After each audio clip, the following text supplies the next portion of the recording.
Welcome to the Chillin' Heal Show. We're here to fuel your mind, body, and soul with goodness. Open up, share, be real, be raw, overcome, let go, and simply live a joyous, chill life.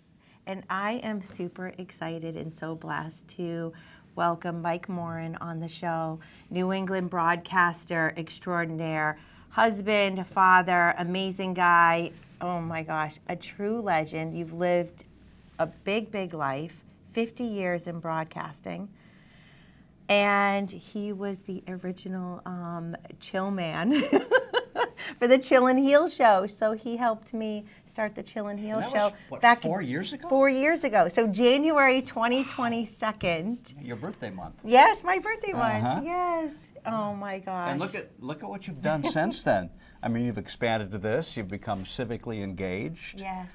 Which is great, using this to some degree to kind of work that into, how you feel about the world. Yeah, I think it's just so important about connecting, and that's why I love you so much. Is you have been a voice for so many people. Mm-hmm. You've shared. You're an incredible storyteller, being able to help people share their stories and connect, and that's like the biggest thing. And I know that we're going to be talking about all your accomplishments, and including your "If Walls Could Talk," if these walls could talk, which is the Red Arrow book. Is that your latest? It is the latest, and I'm trying to think what the next one is going to be.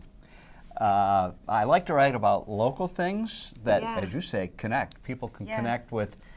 A Red Arrow diner is like the center of all the connections. It's like the hub, and all the spokes go out, and the people come in and meet there. And the stories, I told Carol Lawrence, the owner, when we were doing a show at the Beacon Building 6-7 years ago, I said, your 100th anniversary is coming up in 2022. Mm-hmm. I'd love to do the story, because I don't think it's anything she really thought about. She's busy running a business. Yeah. Who's got time to write a book? I do. Yeah. Because I was retired then. So. Oh my God. So I said, all right. So I started digging in, and I mean, seriously, there's so much there. I could still be writing it. It's not a real thick book. It's a pretty easy read. It's fun.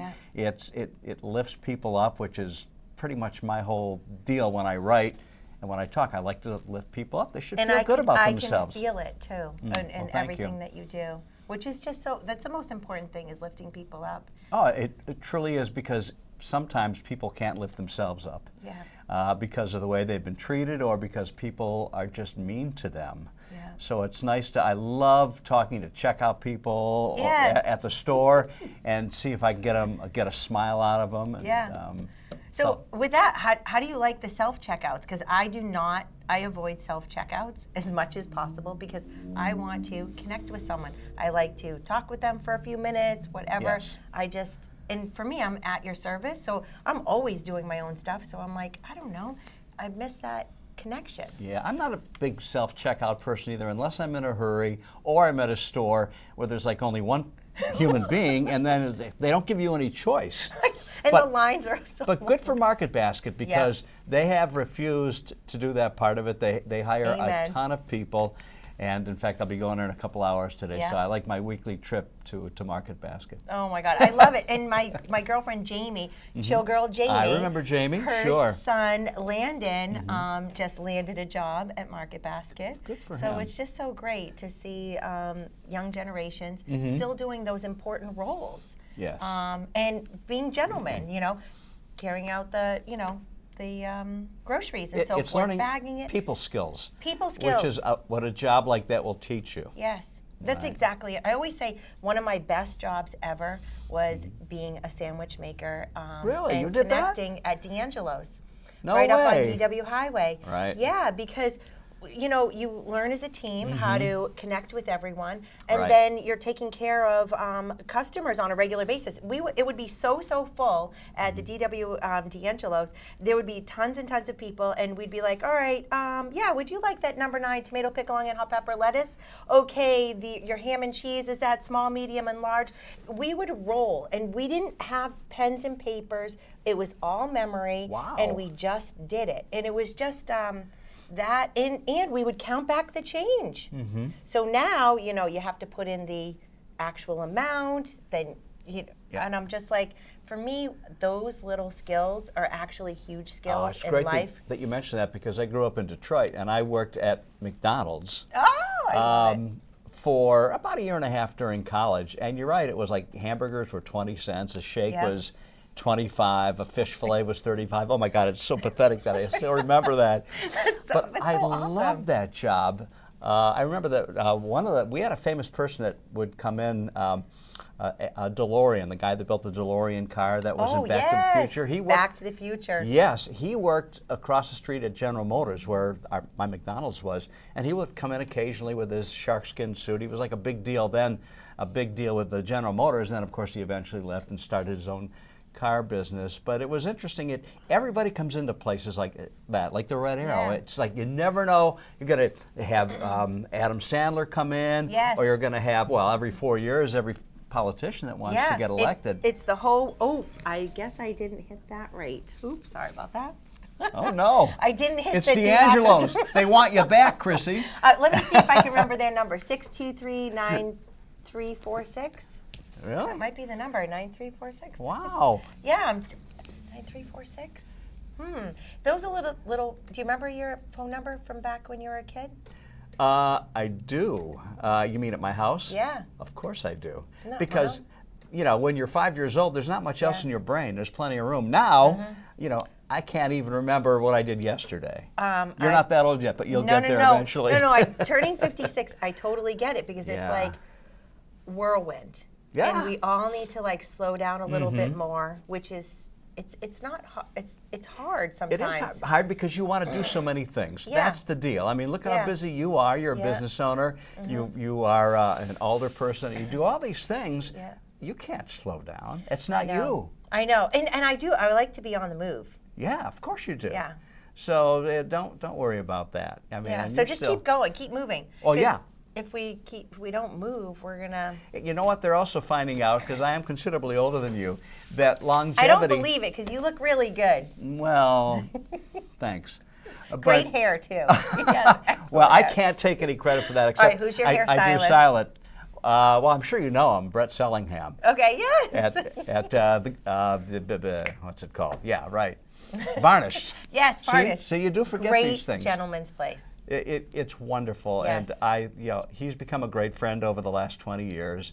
Watching him grow from Bridge Street, where his first salon was, it's still there. Now he's on kind Hanover. of a training spot for some of the other people. Okay. I mean, he's on Hanover now, and I just sit in his chair, and the time goes by so fast. We just talk and joke and laugh, and you know, he's become important in the community as well, raising money for various causes. So I appreciate what you do. I appreciate what he does, because it's connecting. You know, his hands are on my head. Yeah. So I mean, that legally right you there. Can't do anything much more connective We're than going that. to knowledge up with. That's right. with I'm going to read the Mike bumps Morin. on your head. No. Yeah. Taking. Yeah. Okay. Taking all. All right. I'm ready. Everything that you know. Yeah, right. Right. Exactly. That's amazing. But I think that's actually why I started the show, Chill and Heal, is because of all the beautiful conversations I would have, and just impactful. Yes. Beautiful, impactful, wow conversations that I'm like, oh my God, I need to share these conversations, and we need to connect more. So that's how Chill and Heal started. I remember that first day. So I'll have to have him on. Maybe the three of us can come on sometime. Oh my God. I would love to hear your stories. I'll just sit here and take notes. So there's my next book. Well, you know what? We're going on our 20th year at Chill Spa. Congratulations. Yeah, thank you. Wow. It's hard to believe. Even though I've been in the industry for, oh my gosh, 36 years, 37 years. Right. Yeah. But Chill opened up, oh my God, May 2006. Yeah. Yeah. And then you started your radio show, the Chill and Heal which was show. 4 years ago. 4 years ago. Which, thank you so much. I mean, you're welcome. I just was like, I just wanted to connect, and I always tell people, they don't realize that I'm actually shy, and it was you made it comfortable. You made me help get my stories out, and the people that I cared about, you know, because when you connect with people, and that's what you've been doing, is you knew that this was important, because I think of like this diner as like a hair salon. I compare it because, you know, everyone matters. Right. You know, everyone has a seat. You're sharing. Yeah. You're caring. just like that cheers. Everyone knows your Well, name. I count you among 3 people that I was sort of there at the beginning and have all gone on to, in my opinion, excel at what they do. Now, you were the most recent one in 2022 at WFEA, where you came in, and I ran the controls for you. And you kind I'm of like, tell me drew what to in. do. Yeah, but you took to it. Yeah. You were fine. And then a couple other people. One is from Channel 4, Dan Roach, who is a sports reporter on Channel 4. I worked with him in Boston at WCGY. He was right out of Syracuse College, and I was doing the morning show there, and he sat in a couple mornings and did sports. And I went to my general manager and I said, this kid is good. I would like to have him on every day. Am I right? Yeah. And so they did that. And before you know it, he's now one of the top sports anchors at Channel 4. And I felt so good that, I wanted to see him excel. Yeah. And the last one, a name you may not know, her name is Ruth Rudnick. She came to work with me at WZOU in Boston, the Boston Morning Zoo. She was just also out of college. And after a week or two, the management didn't really know what to do with her. I didn't know what to do with her. So they said, well, you can't stay. And I said, well, I'll tell you what, I think you're so good, you should go to Second City, which is a comedy show in Chicago.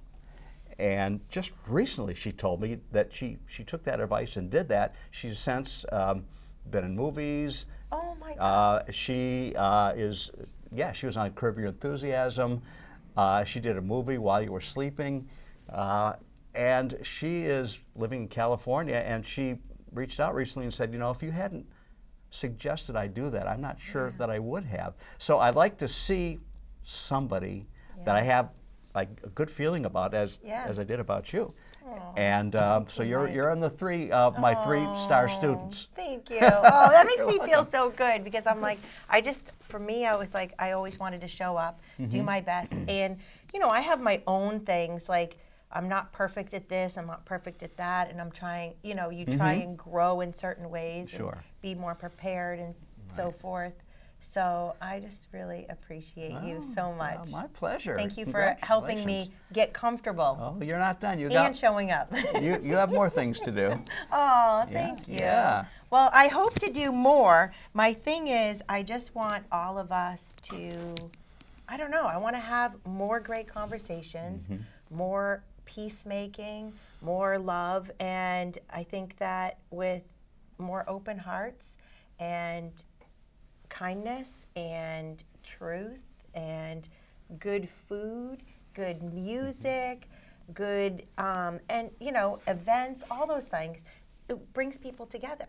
So we can go, hey, we're actually not really divided. We really want good things to happen, and let's be a part of the good instead of the craziness of the divide. Does that make sense? Where it's just like... It truly does. That's why I refuse to get involved with much of those discussions and would rather write about the things that we know are good about us, like things that happen at the Red Arrow Diner and other things. And that's why you probably have a book in you. You may be, I don't know if you've ever thought about that, because writing is very disciplined, and I know that you're so busy doing other things. Can we get her to sit down long enough? I'm probably not that disciplined. But maybe if you dictate it to somebody, they could do that for you. But because you like storytelling, you like getting stories from people. That's the important thing. You have to care enough to have them to be interested to get their story, and then be able to retell it again someday, or write it down, or keep notes, or it's hard work. But boy, it is so satisfying. I've never delivered a child because I'm not a. But anyway, doing a book is almost like having a baby in some ways. I mean, I can't. It is hard to have a baby. Oh, I believe it. It is like we're like exhausted. It's the biggest blessing. There's like so much to do. I don't cry easily. Yeah. But the one thing that always makes me cry is when I watch like video of birth or something like this. Like, I don't even know this person, and you can feel the miracle. Why am I crying? Yeah. You can see the miracle. You can feel the miracle. Exactly.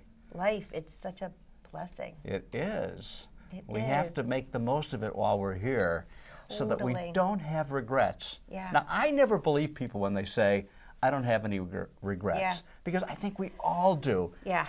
You know, nobody's lived the perfect life. You know, what fun would that be? Yeah. How do you learn? Yeah, right. I mean, I always say thank you, Jesus, for my lessons and blessings. And I'm like, all right, can I not have to learn that lesson again? Oh, yeah, right. The third time. Yeah. Right. You know what I'm saying? It's I do. It's and that's where if we can be a little more in the moment and more mindful, maybe we won't make that mistake again. Do you know? Good point. And surround yourself with the people like you. Yeah, that's the most important thing. Yeah. It really is. They always say you're most like the core people around you. Yeah. And even if it's not a big core, Yeah. that's okay. Yeah. They got to be the right people, quality versus quantity, right? Amen. Yeah. Definitely. So now I know why you wrote this book. What was your biggest surprise?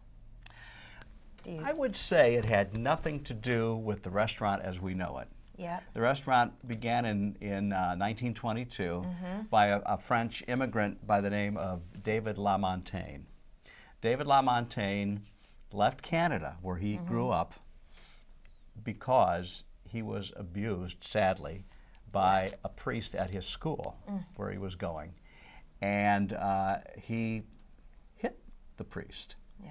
And he said, you know, I don't think anybody's going to believe this story, because back, you know, around 1900, you know, the clergy could do no wrong. Yeah. And, you know, we know now what we know. Yeah. And so he realized that he had to get out of Dodge. So somehow he, as a very young man, or still a kid, he came down to Manchester, got somebody to bring him down here where he lived. Yeah. And he, as a young man, worked in the mills. You know, we're in the mills section here in Manchester. He may have worked right in this very spot when it was an old brick building. And he then eventually went on to become a prize fighter. Yes.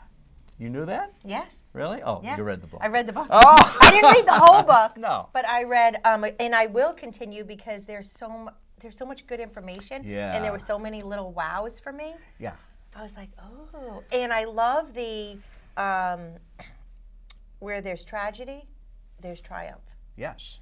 And I'm just always for the underdog. And I love to see good things happen. And, you know, we do have our struggles. So there's a wealth of history and love and goodness in that book. And I never expected that would be part of it. I mean, I didn't know. Yeah, you were just like, hey, I want to share your accomplishment of 100 years. This is amazing. But you got to go back to the beginning. Yeah. Why did this restaurant open in the first place in 1922 on Lowell Street as a little push cart, and then a little building smaller than the size of the studio, and eventually, you know, multiple restaurants? And so Carol set me up with the son of David Lamontagne, whose name is Ray Lamontagne, no relation to the singer. Of course, because Ray is now, I would say, probably 92. Wow.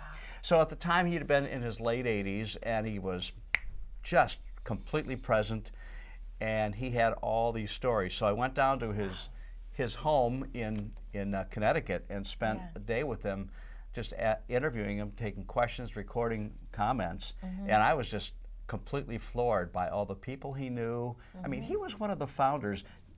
The guy that started the Red Arrow Diner, his son, was one of the founders of the Peace Corps back in the 1960s with Sergeant Shriver and all these other people, because he was such an involved person with people's lives. Ray Lamontagne was a great student, but he mostly wanted to help people. So he was also a great athlete. So Ray Lamontagne was offered a contract to play with the Baltimore Orioles. And he said, you know what, I think I want to go to China to teach kids and, you know, make a difference in their lives. Wow. Okay, so he did that.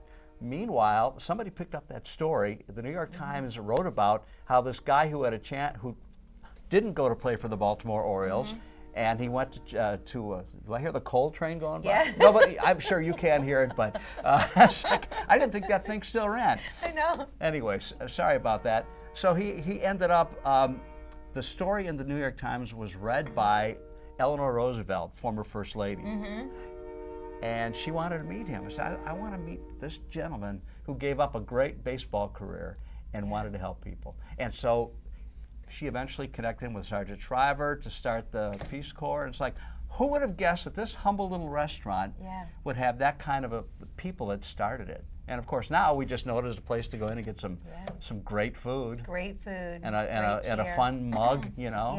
And that's a great story too. The guy that designed the mug was a janitor at New Hampshire. It's the college that was right there on Lowell Street.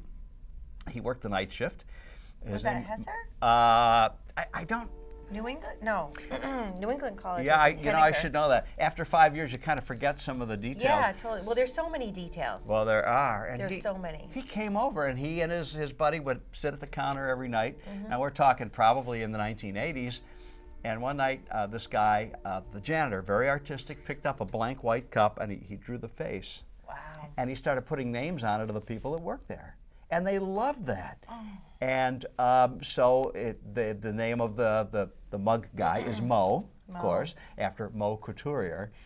And then Dinah was his girlfriend. Oh my God, and Dinah Fingers. That's right, Dinah Fingers. And they figured is the homemade version of Twinkies. That's right. Oh, and that's a great story that you can read in the book. But the way they wanted Mo to have a girlfriend. Oh. So I said, let's have a contest so people can say how they think they met. So it ended up being they met in the dishwasher when they were thrown in to be cleaned, and the rest is history. Talk about connecting. Yeah, that is really right? connecting. Yeah. Cleansing, connecting.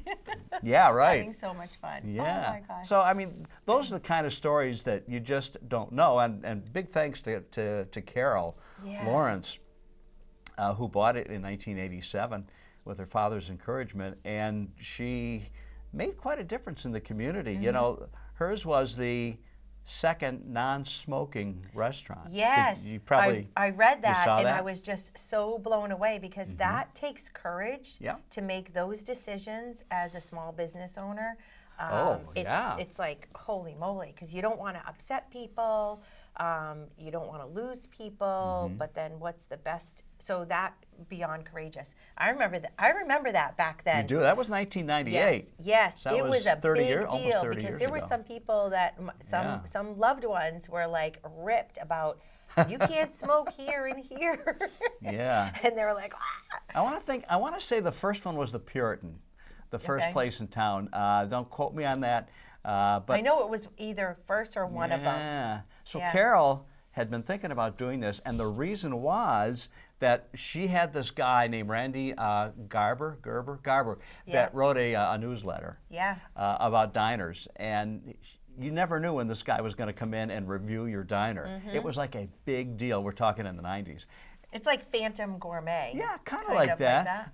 But you don't know when Garber was coming. Phantom Gourmet, there's cameras, so you know that.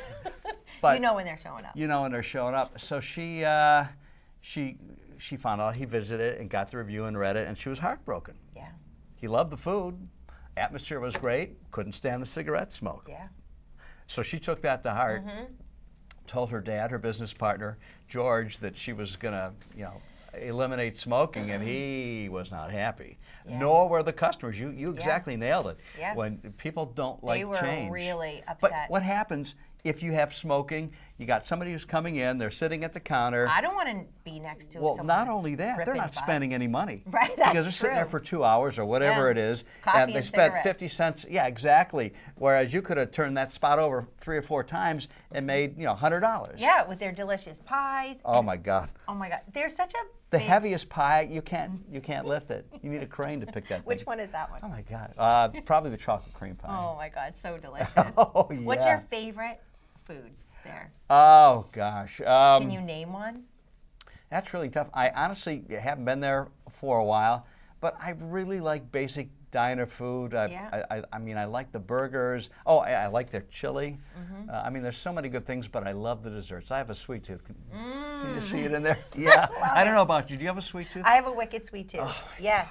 Yeah, I love sweets. I thought about bringing you chocolate or something today. I Oh thought, my God. no, you know what? Some people don't appreciate that. I mean, they like the thought, but I really appreciate the thought. yeah, okay. I'm like working hard to be stronger and stronger and a Yeah. little less sugar. But I do, for me, life in moderation. Yeah. So I will always have like a good piece of pie or a sundae or a cake or something. Yeah. You know? But I didn't know, so I'm a creature of habit. So when I do go to the Red Arrow, I'm like grilled cheese. I love grilled cheese. I love their sweet potato fries. I love the club sandwiches. So for me, ham and cheese club minus the tomato. Really? I always do those things. So I don't look at the full menu sometimes because once I go to a restaurant and I love something, I just stick with it. It's just You're a who I creature am. of habit, aren't you? I am. I am, and I love it. But I love pork pie, and I was hearing about the pork pie, and I know I only have 2 minutes, so I can't wait to try their pork pie. I know, 2 minutes. So Did I tell you this would go by fast? yes, it totally went by way too fast. So you're going to have to come back on. Okay. Where can we find you? And You can find me on Facebook. You can go to Mike Morin Media, MikeMorinMedia at what is it? Something.com. oh my God. Gmail. Gmail, yes. We have so many, Mike Morin Media at gmail.com or on Facebook, Mike Morin. And if you want to get the book, just reach out. Amazing. It is filled with really cool stuff, handcrafted by, well, I consider myself local, even though I didn't grow up here. I've been here 40 years now, and I feel Detroit, yes, Washington, Chicago, Washington, D.C., Boston. I mean, If you ever want to do a book about that, I mean, an interview about that, there's so many radio stories. Oh my God! I would love that. Okay, so we're gonna make another date. Okay. For you to come back. Am I bringing you anything to eat next time, or? I don't know. Maybe we'll have to have we'll have to meet at the diner and do a little. Can you set this sneak up peek. at the diner? We probably could. Yeah, we probably could. I'm sure Carol would be fine with it. And I have think her that join us. Yeah, that would be great. All right, we're gonna do that. Okay. All right. So thank you, Mike, for You're coming welcome. on. Thank you for the invitation. Oh my God, It was this is great such a blessing. to connect with you. It was so wonderful. Now it's off to Market Basket to do my shopping and pay Good a real food. person. Yes. Will chill and heal us. Oh my God. Until next time, stay chill. Enjoy some great Red Arrow and tune in to Mike. Talk to you soon.